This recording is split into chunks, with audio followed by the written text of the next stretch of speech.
Well, some of you have probably been watching my content in regards to my dwarf blue tetras, the Tetras tambopatensis.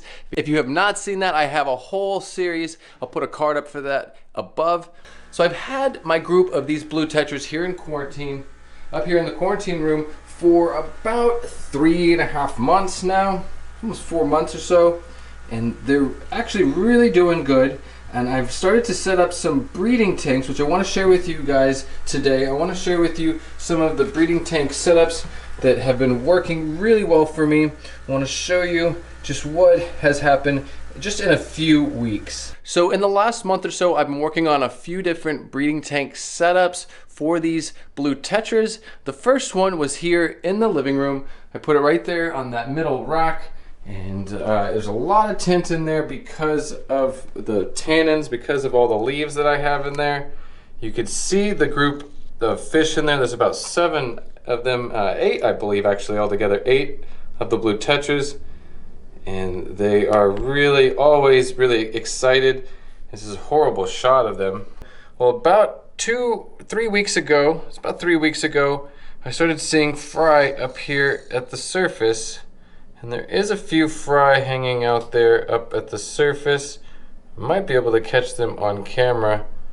There's 1 or 2 of them, I believe. So once I saw that I have fry in this aquarium, I got super excited. I was really excited. I'm excited right now. It's so nice to have these fry, this fish actually breeding again, spawning again for me here in the United States. I am so happy for this to be happening. So once this happened, I decided to go ahead and set up some more tanks and just kind of maybe fine tune this and take advantage of the opportunity. If it is working, let's see what else I can do. So that brings me to my other 2 breeding tank setups that I've created. They're in my office. Let's go ahead and go upstairs and check those out. Okay, so my office is kind of dirty and cluttered right now.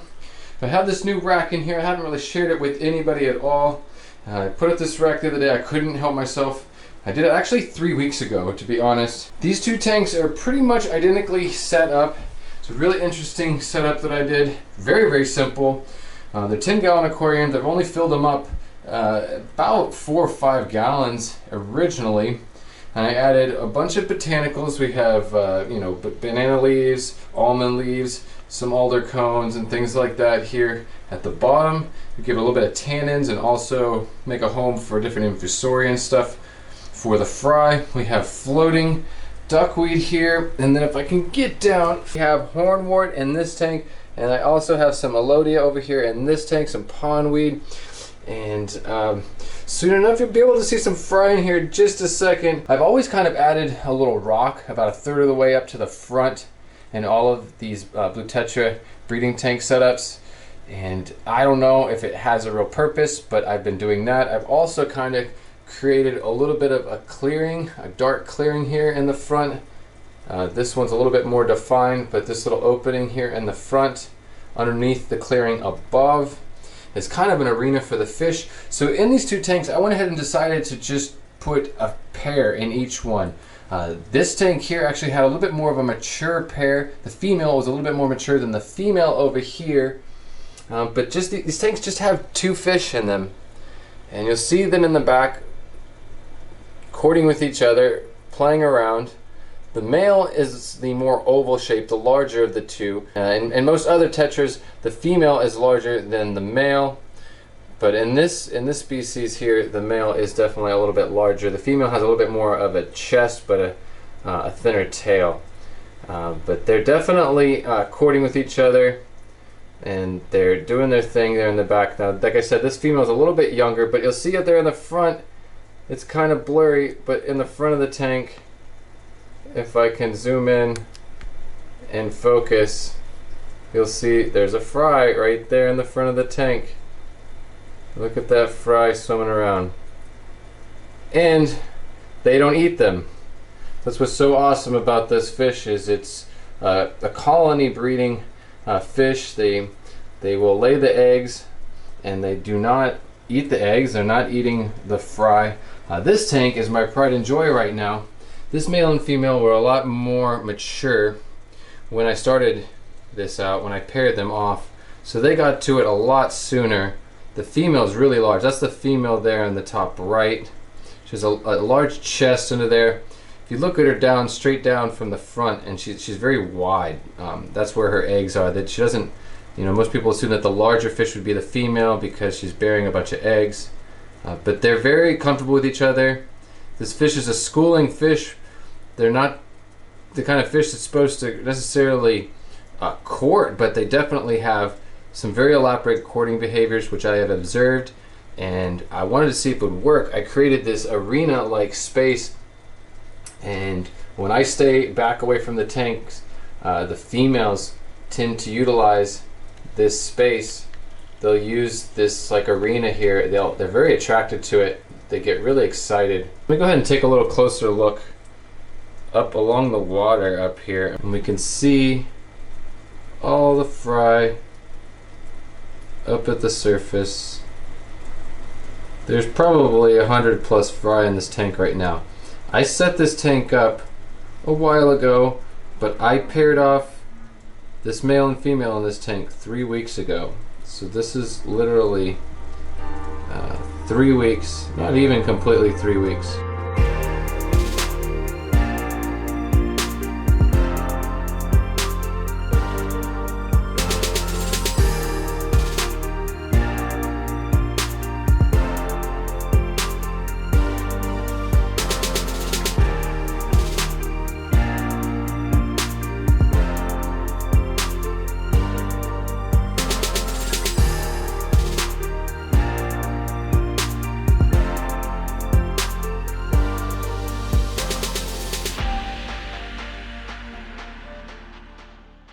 This really has me so excited to see so many fry in this tank, and it's really exciting to see them all free swimming and in this tank with the parents, and they don't care. They're actually busy courting back there, chasing each other around, flirting with each other.